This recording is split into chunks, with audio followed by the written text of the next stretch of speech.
10 years into business of owning a wrap shop at this point, and we could have probably gotten to where we are now in 3 years Hmm. if we just knew what we knew now that we've learned along the way.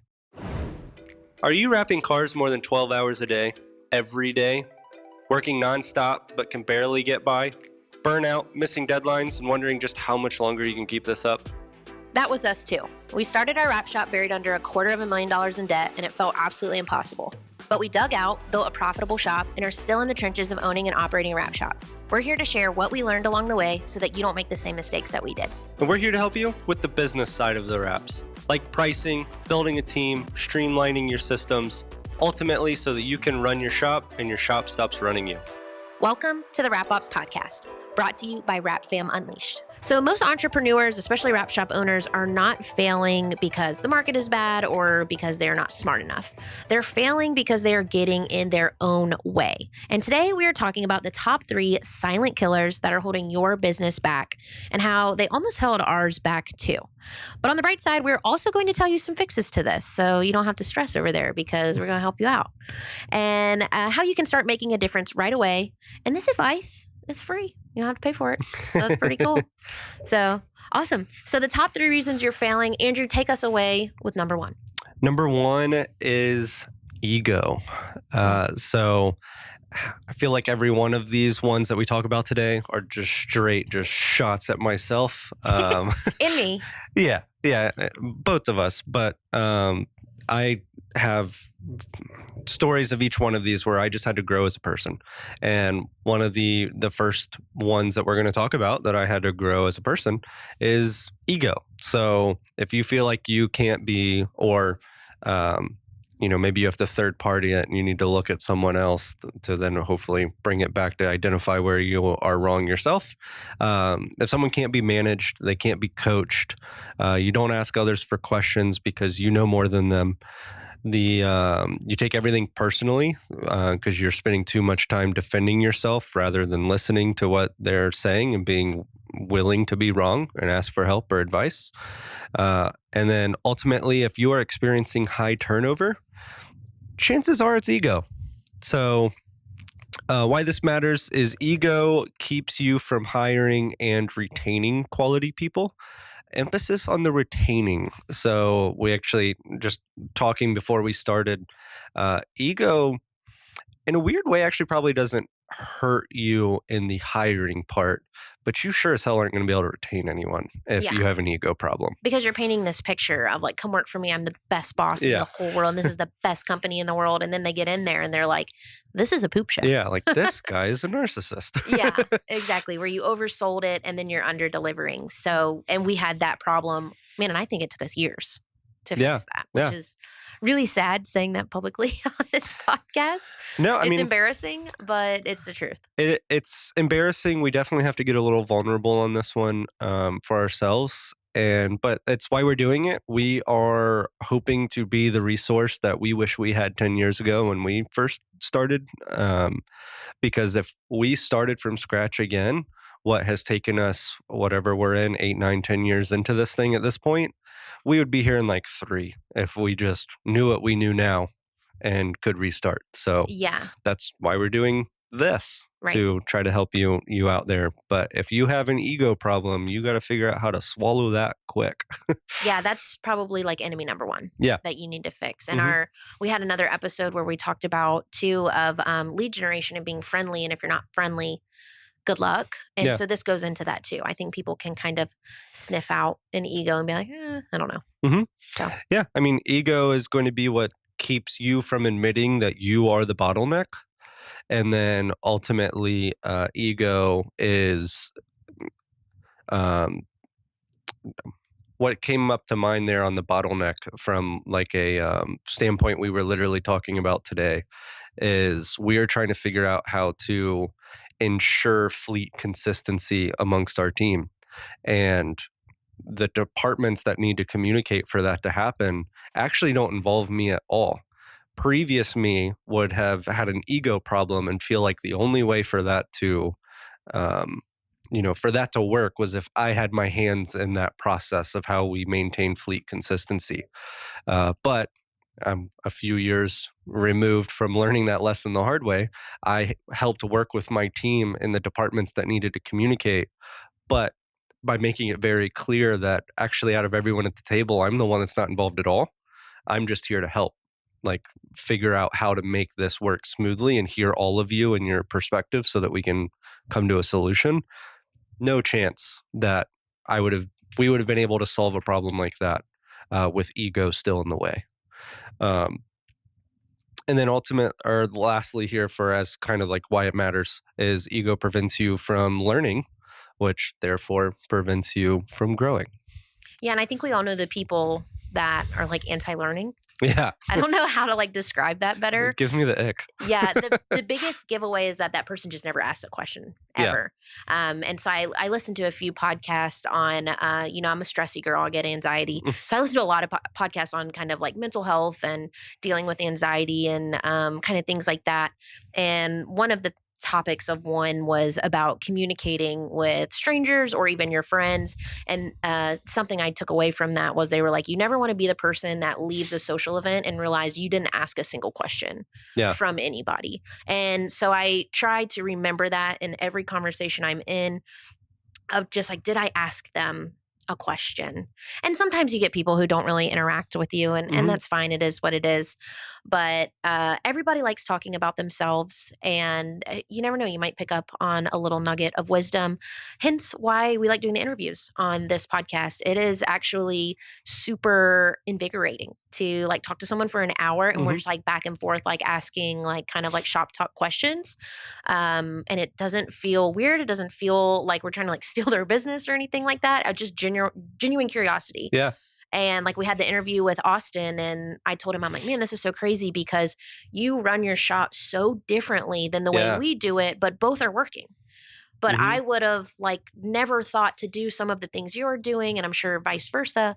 And there's some variables in there of like the difference between his shop and our shop, and all of that. Course. But anyway, if we didn't ask the first question of would you be open for an interview, we would have never learned all of that. Right. So all that to say, you should really be asking questions and learning. But I think if you're listening to this podcast right now, you're on the right path, because you wouldn't be listening to this if you felt you had nothing to learn. So I actually feel like if you are listening to this right now, your ego's probably pretty solid. You probably got a good one. Yeah. So lucky you. And if someone sent this to you directly, don't hate them. They care about you.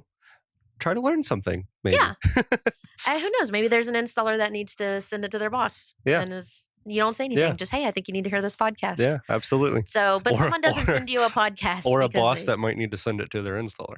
But yeah, we'll see, huh? Yeah. I might go bad, but I guess both could go bad. Yeah. But anyway, a good episode to send if you're dealing with a difficult person. But the whole point here is you have this potential inside of you, and there's just something so silly holding you back. And so that's the point. And maybe you just need to hear these list of symptoms so that you can know how to prove it forward. And we had a couple examples lined up, because we're not going to sit here and act like we're perfect, like we Not at said. all. So my big ego thing was with marketing. So you could actually go back to Performance Wrap's TikTok, and you can see me chasing the clout. Oh, yeah. We went viral a few times. We didn't chase it. We got it. We did got it. We went viral on the TikTok, and you would have thought I won $1 million. Like I was on cloud 9. And it's kind of cool because like random people would text you like, oh my gosh, your TikTok video popped up. And I was like, I won. I'm the world's best marketer there ever was. I mean, we had like 100,000 followers by far. I'm sure it's been passed at this point, but we were definitely the largest followed like wrap shop at the time, at least that we could like find. Well, there's a couple other that were better. Andrew didn't do most of the marketing. That was more my thing. There was a couple that were definitely beating us. But anywho, we had some videos go really well. And I kind of figured out like the secret code of like, oh my gosh, if I put these like it was like if I put the girls that work at our shop, including myself and our dog, and we do this hook and this, like it goes viral. And I was so excited when I found that out. And I attended actually a class at SEMA. Yeah. I don't remember the lady's name, but she teaches a class. She teaches it every year. So if you go to SEMA, I'm sure she's still teaching it. I think I've sat through it twice now, and this is the first year I didn't sit through it. And it's called like the ins and outs of Facebook and Instagram or something like that. And she said something so simple to me that I was like, oh my God, I'm an idiot. where she was like, it does not matter how many followers you have, how viral you go, how many posts you have, how well they're doing, if you aren't getting any calls. Right. If there's no leads, there's no sales. It doesn't matter. You're just popular. You're not a good business owner. Yeah. And that really struck like a huge chord with me. So you'll actually see where our TikTok just stops. Mhm. Because the interesting thing about TikTok is it's not built on your local market. It's nationwide.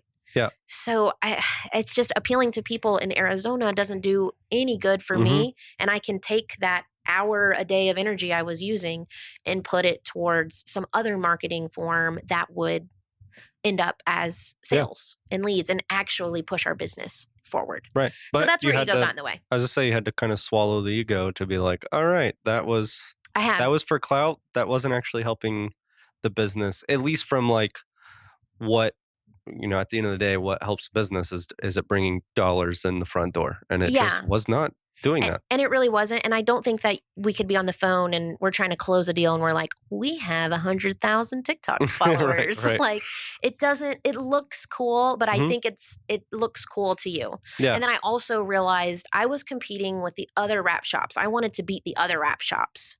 Why? That doesn't help Yeah. us at all. So I had to swallow that. And it's kind of funny because even now we'll have employees be like, why aren't you on TikTok anymore?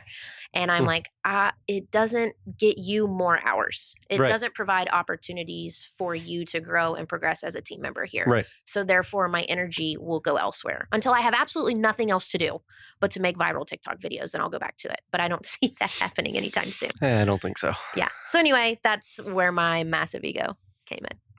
And with how much effort we were putting into it, I wouldn't say I miss it. We're putting in I a don't lot of really either. effort. It's a lot of effort. And to be good at TikTok, you have to consume a lot of TikTok to know Yeah. what's trending and whatnot, which is just like proven. Like I said, I listen to a bunch of mental health stuff, Mhm. proven to be horrible for you. So, noticeable difference in energy level from kind of dropping that. So, I do not regret it. Not saying it's wrong for every wrap shop. And like I said, we'll dive into that in another marketing episode. But, anywho, it didn't help our business in regards to pushing our bottom line. Right. So, Yeah. No, yeah. from a managing standpoint, where ego kind of got in the way on my end was just expecting the team to just give an F as much as me, quite frankly. And he says that really loosely. It's more than give an F. It's like, why don't you care about this business in every fiber of your being Yeah. as much as I do? Yeah. No, that was it's huge. And it was I actually think it's ultimately a lot of things had to punch me in the face before I was able to get over the ego problem. But I think Gary Vee says a pretty solid thing when it comes to ego. Don't expect your team to put in as much effort as you until they own as much of the business as you own. Mm-hmm. So that was just kind of one of those ego checks and reality checks of like, oh, okay, that makes sense. I mean, they still have a job, they still have expectations and all of that, but I shouldn't be expecting them to very happily and eagerly, wake up and go in early and stay late and work into the 70th and 80th and Yeah. plus And no hour days in the off week. and no And vacation. exactly. And yeah, exactly. So, I think that's huge too, of just kind of adjusting your expectation of your team members. It doesn't mean that they're not doing their job. It just means you're expecting this overabundance of just awesomeness, which you might get a few, and that's awesome. Yeah. But it's not normally like that. I mean, most people get a job, they want to work their hours and they want to go home. Yeah. And And that's okay. I think from that ego standpoint is when they do go above and beyond something I was terrible at, I'm still a work in progress. Like you never, to the Rap Institute catchphrase here, you never stop learning. And as far as business owners, you should never stop growing. So the ego thing is something that I can confidently say that I've got over, but I'm also still constantly getting better from it. And with that is when someone does go over and beyond, giving them credit for that, like showing gratitude to your team. Uh, and that's where you just have to swallow your ego and be like, okay, that wasn't me that earned that 5-star review. that was the team. You should give them credit for that. Like something I just put into the Slack not too long ago, screenshotted a Google, or actually Samantha screenshotted the Google review. That's our front desk person. Yeah, and put it into our team Slack, and the customer had mentioned my name directly because I network with them, and I immediately jumped in and be like, "It was my name, but this is a team sport. I had absolutely nothing to do with this. Like, shout out to you guys. Like, that was 100% all you." Yeah, So, exactly. And I think if you're not very good at expressing gratitude to your team, just trying to kind of make it a goal. Maybe once a week, you shoot someone a text of like, "Hey, I noticed you did this today. Just wanted to say great job." yeah, That's it. And who knows, they might not even respond, but it's seen. And I think that that effort is seen. And like we bring up all of our Google reviews in our quarterly meeting. We have them all up on the screen because I want them to see. We actually did get one bad review, and I put it up there, and we immediately dissected this is what went wrong with this customer, and this is what we're not going to do the next time, because I wanted them to also receive that feedback too. So it shouldn't just be overwhelmingly positive all the time. You don't want to compliment if they are doing yeah, something wrong, like be honest, but yeah, give people flowers when they deserve it. And that also includes in your personal life too. It never hurts to like tell your mom, "Hey, you're doing a good job," yeah. or something. And They need to hear it too. from the ego standpoint, we talked about it right at the beginning of just not being able to admit when you're wrong. That bad review that you're referring to, I had to calm down for a second. I didn't call all heated and upset, but ended up eventually calling that customer and just, sorry, man. Like we messed up. Like that, I had to swallow the ego, admit fault of just we didn't handle the situation, to the expectation that the customer expected of us based off of what we present ourselves as and everything else. And just what can I do? Like literally anything. Like just like how do we fix this situation? The last thing I want is for us to have bad blood. Like we're going to pass each other. We're in the same market. We both have graphics on our vehicle, so Mhm. chances are we're going to see each other, and I really just don't want you to flip the bird at me every time you drive by. Yeah. I literally said that sentence, and he laughed, um, and we're good now. Ended up taking that review down, so that was me being able to just swallow my ego, admit that we did not meet that expectation um, that we hold ourselves to. Actually, got like the customer then went and took that review down, and isn't flipping us the bird anymore Yeah. when we drive by. And I think a big key thing there on that little story is you took a second to calm down. Yeah, So don't make the mistake of thinking you have to respond to everything immediately. So if an employee, if a customer, if a collaborator, whatever makes you mad, you are allowed to sleep on it. right. You're allowed to write the message and not send it, or whatever you need to do, or have a second set of eyes look at it, or just say, "Hey, I just need a minute on this. I'll get a response to you tomorrow." That was a big mistake that I made with employees. Was I felt like I needed to give them an answer immediately on if they were upset about something, like I needed to fix it. And I'm now I say, let me have a night to think about it, and I'll come back to you tomorrow. And no one's ever gotten mad at me for doing that. So kudos to you for doing that. So cool. So the second reason that kind of negative here, you may be failing, is the lone wolf syndrome, or as I love Andrew Banks so much because he says woof. Yep, lone wolf. Lone wolf syndrome. So you're doing everything yourself. So the symptoms of this is you believe that no one can do it as well as you. And again, we're just like shooting daggers at my heart because this is 100% me.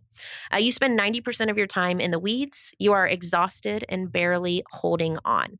And the reason that you don't want to do this is because you are your own revenue ceiling. So obviously you can't clone yourself. Um, so if you think you're the only one that can do a job, you're just going to hit this certain production point, and you can't get past it. So your business can't grow at all because it requires you for everything. And then at that point, you are not building a business for yourself. You are just building a very stressful job, which you could go get somewhere else, probably make more money. Hmm. Because again, at that point, you're at a cap. You're not even really getting the full benefits of owning a business Yeah, and having a team. So we had some examples that we came up with of ways in which we really affected that process and had to self-identify like, okay, us being involved in this is really messing it up. One is simple customer service, answering the phones, quoting, and scheduling. We would try to do it at the same time as wrapping, as designing, as printing. It was so horrible. So I remember typically outside of like an installer or two, if we could find them, our first hire was that front desk person Yeah. because we were like, we just need you to manage the front while we deal with all this chaos Hmm. back here. And then it got to the point people did not want to deal with the front desk person because they were so used to dealing with Andrew. Yeah. And we came up with the line, if you want to say it, that you tell everybody still to this day when sometimes they want to deal with you directly.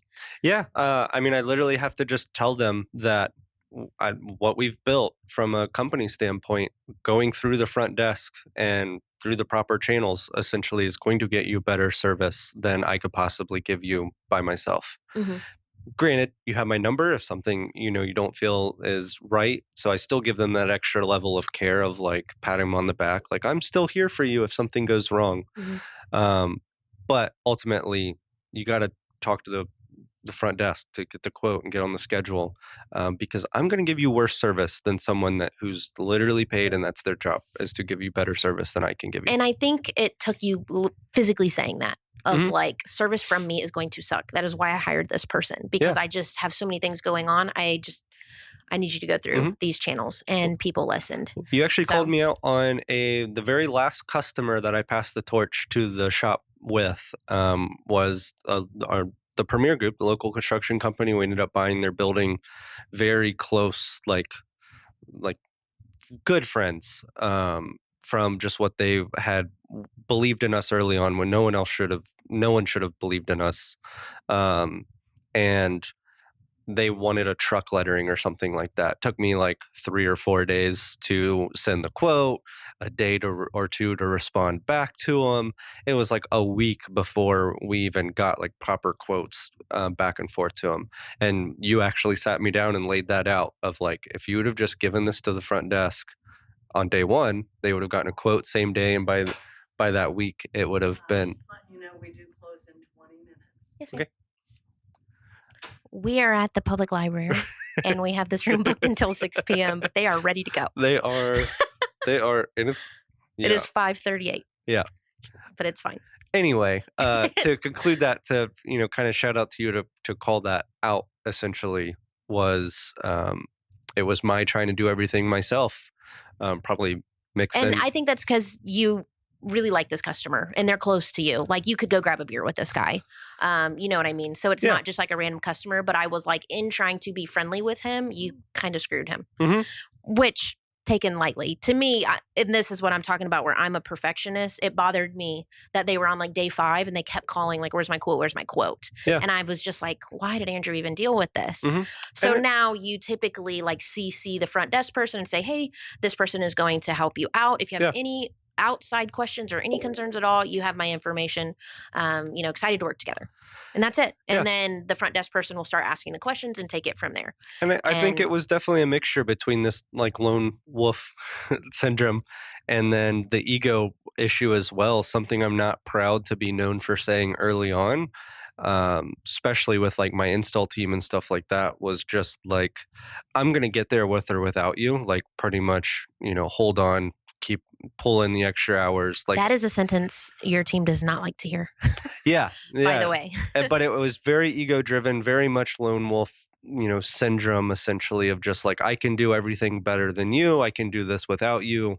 Um, Terrible. I mean, it was just like that literally was the bottleneck. Like, I was the problem for so long until it clicked. And I just realized like, okay, there's no chance I can go to where we are trying to go with this company and everything if I don't foster a team, if I don't bring, people in to help with that mission and that goal. And part of that was handing over the quotes, the scheduling, stuff like that. So Yeah, absolutely. And then I already talked about in marketing, I was controlling everything. So exact same thing there. I like to the point a post couldn't go out without me looking at it because I was like, oh, this doesn't look perfect. mhm. And you just can't micromanage to that extent. And I believe I mentioned it in a previous episode, but you always bring it up to me of you need them to do 80%. What I feel my 100% is they need to do 80. Yeah. At least. And that made me feel better because I Mhm. kept expecting, like, why does this post not look exactly the way I would have done it? Yeah. But it's like, I should value the fact that I got help on something that freed me up to do something else instead of being pissy that it's Mhm. 20% less than the way I would have done it. Yeah. And So, I promise you their 80% is better at anything that you can only spend 20% of your time on. So when they could spend 100% of their time on something, they're going to be better than you at yeah, the 10 or 20% of your time that you're able to spend on that task. yeah. So the fix to the lone wolf syndrome, as Andrew says, slowly divvy out some of those tasks to your team members. Give them little tests. I would not go crazy and immediately say, like, I am promoting you to this position and here are your new responsibilities and let me see how you do. That's not a good way to go about it. Instead, just say, hey, this week I'm really running short on time. Can you help me fill out inventory? Let me show you how to do it. And then I'm going to have you do it. And Yep. then have them do it, see how they do. Then maybe the next week say, hey, could you do that for me again? And then maybe after that, you know what? It would really help me out if you were my inventory go-to. Like that's going to be your task moving forward. Yeah. And just kind of slowly take things off your plate like that. So the amount of meetings we've had where we're like, what can we take off of our plate that we Mhm. keep doing that could easily be delegated Yep. to a team member is huge. And pick your battles with that as well. So to my point of this wasn't done exactly the way that I would have done it. The amount of times you say, if them not picking up their trash at the end of the day today is the biggest problem, we're doing pretty good. Yeah. Yeah. It's like there's always going to be problems. Hmm. So if that person doesn't follow your process exactly, it's a 80%. The floor is not mopped to the exact perfection that you need the floor mopped to. If that's the problem you're going to bed at night with, you're golden. Like, stop listening. You've won.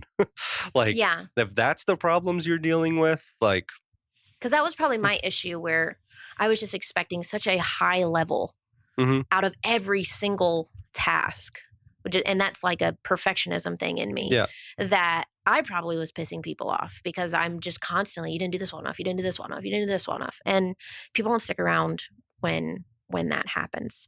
So don't expect perfection, expect help and progress. So cool. Moving on to number 3.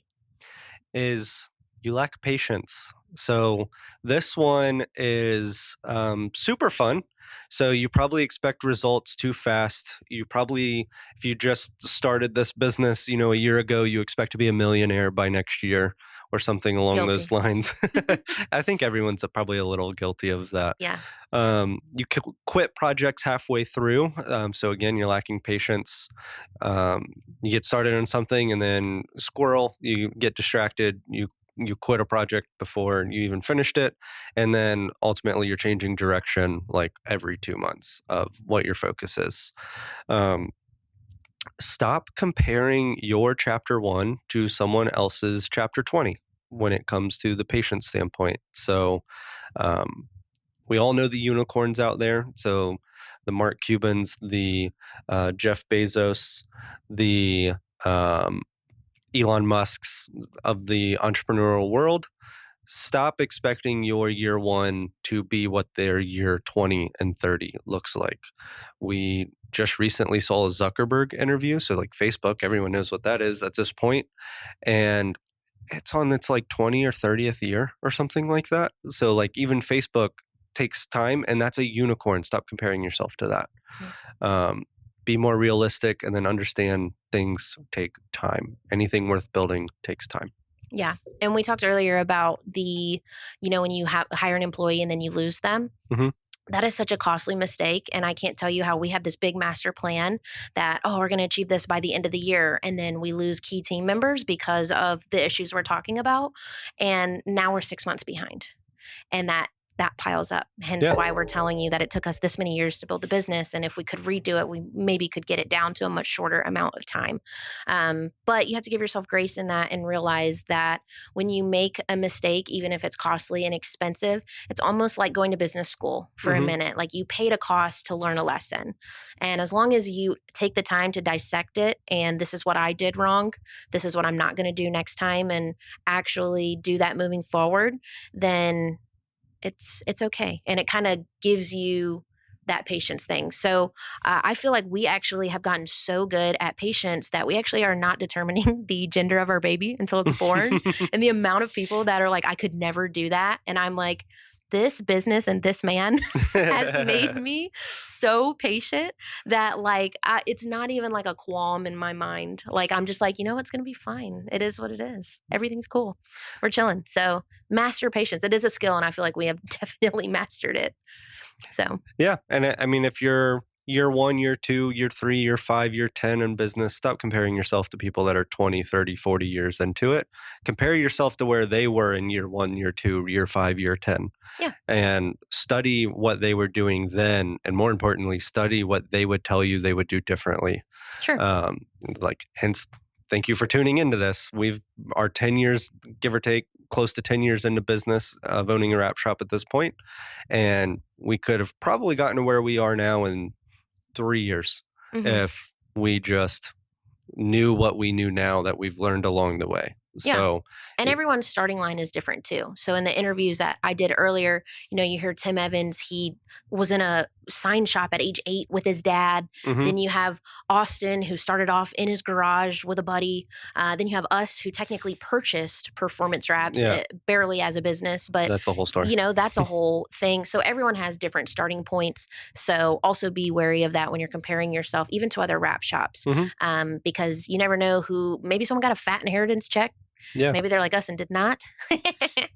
But, people are all different. So, yeah, that's pretty much the 3. So be patient, check your ego, and, do everything with a team, not with yourself. So awesome. Well, the library has tried to tell us to get out yeah. They a they few are times they are now. literally So, kicking us out at this yeah. point. So So we're we going to got to wrap it wrap up. up. Yeah. Um, Quick ask, if you've made it this far, hopefully you've got some value here. The only thing we ask of you is completely free. Please like, subscribe, share this podcast, and go over to wrapops.com. You can submit a question if there is something going on in your shop and you want us to answer it. Go to our website and submit your question.